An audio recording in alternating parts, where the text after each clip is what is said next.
वीतराग विज्ञानता, शिव स्वरूप शिवकार, नमः त्रियोग संहार के। वीतराग विज्ञान अर्थात विकार रहित ज्ञान स्वभाव सारभूत है। वो मंगल स्वरूप है और मंगलकारी है। मैं उसे मन वचन काय इन तीनों योगों को वश में करके नमस्कार करता हूं। 6 डाला परम मांगलिक ग्रंथ है। पंडित दौलत राम जी द्वारा यह लिखा गया है। 6 इसमें ढाल हैं। चौथी ढाल का स्वाध्याय चल रहा था। छंद नंबर 11वां। 5 अणुव्रतों की बात जो है कल पूर्ण हो चुकी थी और आज जो है गुणव्रतों की बात चलेगी। गुणव्रत किसे कहते हैं? देखिए यहाँ लिखा है गुणव्रत, जो अणुव्रतों को गुणाकार रूप से बढ़ाते हैं। जो अणुव्रत हैं उनको गुणाकार, गुणा जानते हैं आप लोग, जैसे 2 गुणित 2 बराबर 4, तो 2 को 2 से गुणा करने पर अंक आ गया 4, तो बढ़ गया ना अंक, 4 अंक हो गया। 4 गुणा 4 बराबर 16। तो ऐसे ही कितनी बड़ी संख्या बढ़ जाती है गुणाकार करने में। जो अणुव्रत अपन ने पढ़े हैं उनको और वृद्धि कर दे, उनमें और बढ़ोतरी हो जाए। हमारे अहिंसा अणुव्रत में, सत्य अणुव्रत में, आचौर्य अणुव्रत में, ब्रह्मचर्य अणुव्रत में, परिग्रह परिमाण अणुव्रत में और भी वृद्धि हो जाए, उसे गुणव्रत कहते हैं। गुणव्रत जो हैं वो 3 होते हैं। लिखिए, दिग्व्रत, देशव्रत, आप देखिए यहाँ लिखा आ रहा होगा ना आपको। तीसरा अनर्थ दंड त्याग व्रत। ये 3 जो हैं गुणव्रत हैं। इन 3 गुणव्रतों के लिए भी पंडित दौलत राम जी अपने छंद में बता रहे हैं। 11वां नंबर का जो छंद था उसकी जो अंतिम लाइन है 4थी नंबर की, उसमें सबसे पहले दिग्व्रत की बात करी है। 10 दिस गमन प्रमाण ठान, तसु सीम न नाखे। ये वाली बात ठीक है ना। 10 दिस गमन प्रमाण ठान, 10 दिशाओं का प्रमाण जो मर्यादा है उसको ठान रख करके, तसु सीम न लाखे, उसकी जो सीमा है, जो 10 दिशाओं की जो सीमा है उसको ना नाखे, मतलब उल्लंघन नहीं करना, वो कहलाता है दिग्व्रत। देखो यहाँ लिखा है दिग्व्रत किसे कहते हैं? पूर्व आदि 10 दिशाओं में प्रसिद्ध चिन्हों के द्वारा जीवन पर्यंत जाने आने की मर्यादा करना, इसे दिग्व्रत कहते हैं। अब पूर्व आदि 10 दिशाएं आपको पता है, पूर्व, पश्चिम, उत्तर, दक्षिण, ये मुख्य 4 दिशाएं होती हैं। इन 4 दिशाओं के बीच में भी 4 दिशाएं होती हैं। जैसे आप ईशान कहते हैं, नैऋत्य कहते हैं, आग्नेय कहते हैं, वायव्य कहते हैं। ये 4 और भी दिशाएं होती हैं। तो कितनी होती हैं? 8 हो गई। और एक दिशा ऊपर की लगा लीजिए तो वो ऊर्ध्व की हो गई, और एक दिशा नीचे लगाइए तो वो अधो की हो गई। ये 10 दिशाएं हैं। इन 10 दिशाओं में मैं जीवन पर्यंत इस दिशा में, जैसे पूरब की दिशा है तो यहाँ तक ही जाऊँगा, पश्चिम की दिशा है तो यहाँ तक ही जाऊँगा, जैसे भी आपकी मर्यादा हो, मतलब जैसे भी आपकी भूमिका हो, पैदल, गाड़ी, वाहन जो भी हो, मैं यहाँ तक ही जाऊँगा। उत्तर दक्षिण में इस तक ही जाऊँगा। और इसी प्रकार से जो आपके वायव्य हैं और आग्नेय कोण हैं यहाँ तक जाएंगे, और ईशान हैं और नैऋत्य है तो उसकी इस तरफ जाएंगे। ये दिशाएं हो गई 8। और ऊपर जो है मैं इतना ऊंचा जाऊँगा, नीचे जो है यहाँ तक जाऊँगा। तो इस प्रकार से 10 दिशाओं में प्रसिद्ध चिन्ह देख लें। प्रसिद्ध चिन्ह मतलब कोई चिन्हित करते हैं, जैसे अपन कहीं जाते हैं, ये देखो वो पीली बिल्डिंग है, वो मोड़ है, वो पहाड़ी है, वो लाल कोटर है, वो लाल किला है, यहाँ पर लाल मंदिर है। ऐसे प्रकार से आप चिन्ह को चिन्हित कर लेते हैं, जिससे कभी भूलते नहीं हैं। जैसे ही उस स्थान तक पहुँचेंगे, ओहो याद आ जाएगा, अरे मेरा तो यहाँ से बाहर जाने का त्याग है, मैं यहाँ से बाहर नहीं जाऊँगा। तो इसलिए जीवन पर्यंत के लिए वहाँ आने जाने का त्याग कर लिया जाता है। प्रसिद्ध चिन्हों की आप मर्यादा बना लेते हैं। लिखा है प्रसिद्ध चिन्ह जैसे समुद्र, नदी, पर्वत, वन, देश या योजन, किलोमीटर आदि, कितने किलोमीटर, ठीक है। आप किसी भी चीज़ से अपनी सीमा बना सकते हैं। ये समुद्र आता है, मैं इस समुद्र के उस पार कभी भी नहीं जाऊंगा। ये फलानी नदी आती है, इस नदी के पार मैं नहीं जाऊंगा। ये पर्वत है, जैसे अभी आप हिमालय पर्वत है, तो मैं हिमालय पर्वत के या बद्रीनाथ पर्वत के, कैलाश पर्वत के आगे नहीं जाऊंगा। तो आप ऐसी जो दिशाएं हैं उसको तैयार कर सकते हैं, और तैयार करके आप अपनी मर्यादा बना सकते हैं। उसे दिग्व्रत कहते हैं, उसका नाम ही है दिग्व्रत। यदि इसको संधि करेंगे तो क्या निकलेगा? दिग्व्रत। दिग मतलब दिशा और व्रत मतलब उसका बंधन जो भी है, तो उसका आप व्रत ले लेते हैं कि इससे बाहर मैं नहीं जाऊंगा। लोग पूछते हैं कि इस व्रत से मुझे फ़ायदा क्या है, क्यों मुझे बंधन में डाल रहे हो? अरे कभी तो आवश्यकता पड़ गई, कुछ हो गया तो, कुछ जाना पड़ा तो।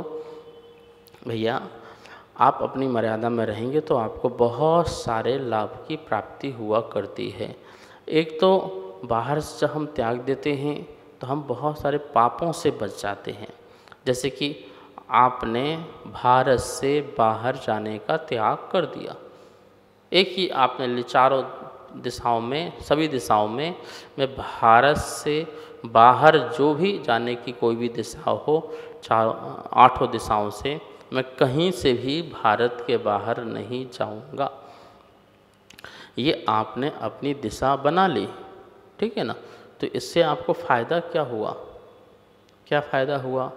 आपका धन का व्यय भी नहीं होगा, आपको इतना धन कमाना भी नहीं पड़ेगा कि मुझे घूमना है, मुझे यहाँ जाना, इतना खर्च करना है, ये देखना है। कितना पाप का बंद होता है आने जाने में, वो भी आपका बच जाएगा। और जितना राग द्वेष हम बाहर से लाते हैं उतना शायद वहाँ रह के नहीं होता है। आप बाहर जाएंगे, वहाँ की चकाचौंध देखेंगे, वहाँ की दुनिया देखेंगे, और फिर आपको अपने देश के प्रति, अपने नगर के प्रति, अपने लोगों के प्रति द्वेष परिणाम पैदा होता है कि हमसे अच्छे तो वो हैं, हमसे अच्छा जहाँ तो वहाँ का जहाँ है। ऐसा जो भाव पैदा होता है वो द्वेष का परिणाम पैदा होता है। मतलब राग द्वेष की उत्पत्ति कितनी होने लगती है। और बाहर जितना भी पाप हो रहा है आपके निमित्त से, वह निमित्त वाला पाप भी आपको नहीं लगता है, क्योंकि आप वहाँ जब जाएंगे नहीं, तत्संबंधी पाप का बंध भी नहीं लगेगा। तो उतनी मर्यादा बनने से आप उतने अंश में, कहते हैं, महाव्रती जैसे हो जाते हैं। देखिए यहाँ लिखा है दिग्व्रत से क्या लाभ है। मर्यादा के बाहर सर्व पाप का त्याग होने से अनुव्रती उस क्षेत्र में महाव्रत जैसी अवस्था को प्राप्त होते हैं।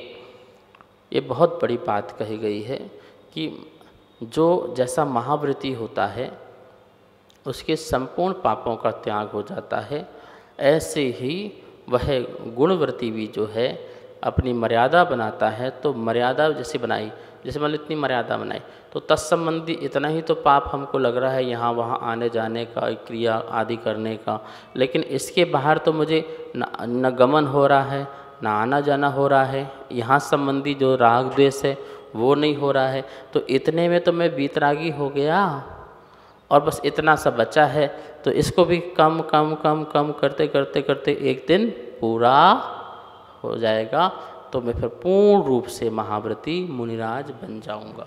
ठीक है ना। तो ये है लाभ अपने आप में आने का। दिग्व्रत एक बहुत बड़ी सीमा है जिससे मैं बहुत सारे पापों से बचता हूँ और अपने में समेटता हूँ। अब इसके बाद आता है देश व्रत, और आगे और भी व्रत हैं। तो देश व्रत किसे कहते हैं, तो इसकी परिभाषा पंडित जी जो है छंद नंबर 12 में बता रहे हैं। अभी अपन 12 नंबर का जो छंद है उसकी चारों लाइन नहीं पढ़ेंगे, 2 लाइन पढ़ेंगे। 12 नंबर की शुरू की 2 लाइन पढ़ेंगे। उमा गर की आवाज़ में भी अपन 2 लाइन ही अभी सुनेंगे। सुनिए।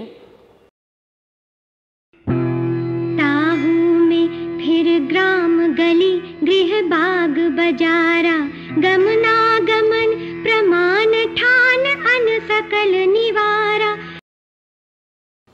आपने सुना 2 लाइनों को, आप अपनी आवाज़ में भी सुन लीजिए। ताहू में फिर ग्राम गली गृह बागे बजारा, गमना गमन प्रमाण ठान अन सकल निवारा। इसका नाम है देश व्रत। एक एक शब्दकार देखिए। ताहू में, उसमें, किसमें, जिसमें आपने 10 दिशाओं का जीवन पर्यंत के लिए त्याग किया था। ठीक है ना। और जितनी आपने सीमा बनाई थी, अब उसमें, जैसे भारत से बाहर जाने का त्याग किया था, अब भारत में भी सीमा बनेगी, तो उसकी बात कह रहे हैं। ताहू में, उसमें, फिर पुनः ग्राम, गांव, गली, जो जानते हैं गली को आप, गृह, मकान, बाग, उद्यान, बजारा, बाजार तक, गमना गमन, जाने आने का, प्रमाण, माप, प्रमाण मतलब माप, ठान अन रखकर, माप रखकर, सकल सबका निवारा, त्याग करना। फिर क्या करना, उसका त्याग करना। इसका नाम है देश व्रत। मतलब कि आप सिंपल सी और सुंदर सी परिभाषा यही समझ लीजिए कि जो हमने दिग्व्रत लिया था, उस दिग्व्रत में आप और भी सीमा कुछ मिनट के लिए, घंटों के लिए, दिन के लिए, सप्ताह के लिए, महीने के लिए, 4 महीने के लिए, 1 वर्ष के लिए, जितना भी आप अपनी क्षमता के अनुसार, सामर्थ्यता के अनुसार सीमा बना लें कि ठीक है, हम भारत के बाहर तो नहीं जाएंगे। और जैसे कि हम मान लो कि हाँ, जो भी स्थान में आप रहते हैं, जैसे दिल्ली में रहते हैं, तो अब मैं जो है 1 हफ्ते या 1 दिन दिल्ली के बाहर नहीं जाऊंगा। उस देश व्रत में भी बहुत सारे व्रत बनते हैं। 1 हफ्ते मैं दिल्ली के बाहर नहीं जाऊंगा और 1 दिन जो है मैं अपने मोहल्ले के बाहर नहीं जाऊंगा।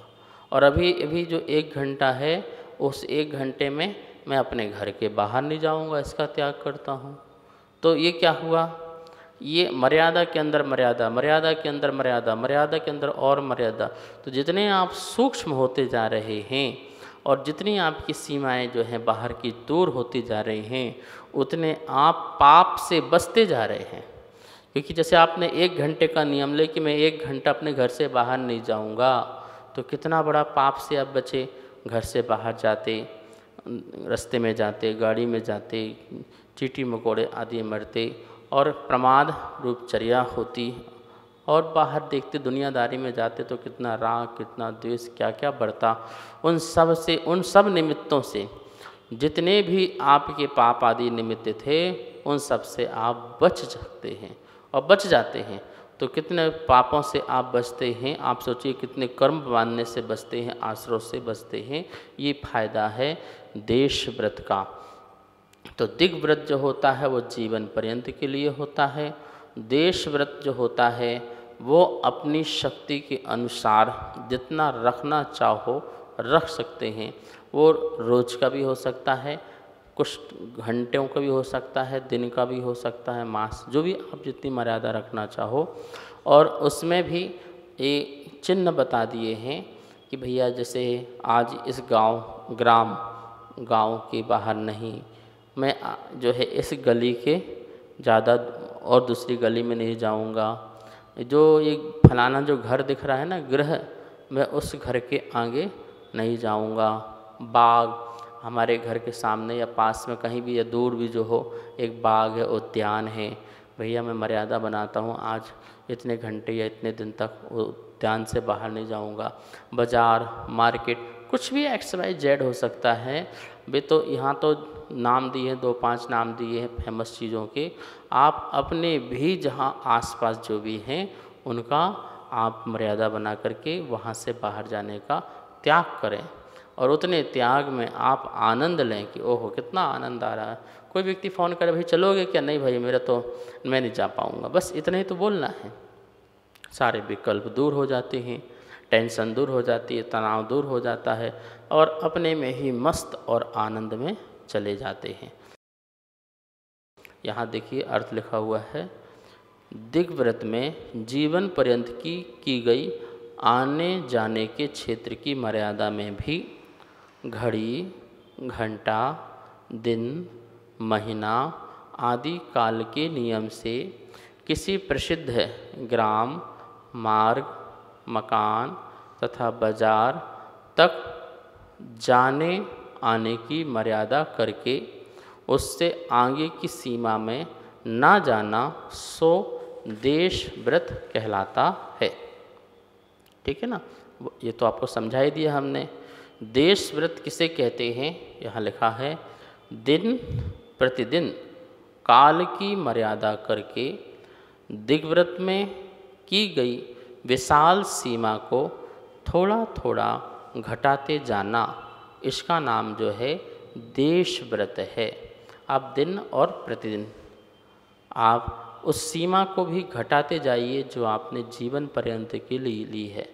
तो इससे आप में और वीतराग भाव प्रकट होंगे, विशुद्धि परिणाम, निर्मलता आदि की वृद्धि होगी, आत्म जागृति होगी, विवेक जागृत होगा, अपने को जानने पहचानने का मौका मिलेगा, अवसर मिलेगा, सामायिक ध्यान, स्वाध्याय सब आपको बढ़ेगा, क्योंकि आपका फालतू समय यहाँ वहाँ नहीं जाएगा। आप अपने में रहेंगे, अपने धर्म को बढ़ाएंगे, अपने जीवन को सुंदर बनाएंगे। ये बहुत सारे फायदे देश व्रत के हैं। सबसे ज़्यादा फायदे जो हैं वो देश व्रत के हैं, उसका आप लाभ ले सकते हैं। समय हो चुका है, आइए माँ जिनवाणी की स्तुति करते हैं। वाणी के ज्ञान ते सूझे लोकालोक, सो वाणी मस्तक नमो, सदा देत हूँ धोख, सदा देत हूँ धोख। इस कार्यक्रम के पुण्यार्जक थे श्री खंडेलवाल दिगंबर जैन मंदिर, राजा बाजार, कनॉट प्लेस, नई दिल्ली, एवं श्री खंडेलवाल दिगंबर जैन मंदिर, वैदवाड़ा, दिल्ली के अंतर्गत खंडेलवाल दिगंबर जैन पंचायत, दिल्ली। जिनेंद्र जैन नरपतिया अध्यक्ष, धीरज जैन कासलीवाल महामंत्री, विजय लोहाड़िया विक्की उपाध्यक्ष, गौरव पाटोदी मंत्री, विनोद पांड्या कोषाध्यक्ष।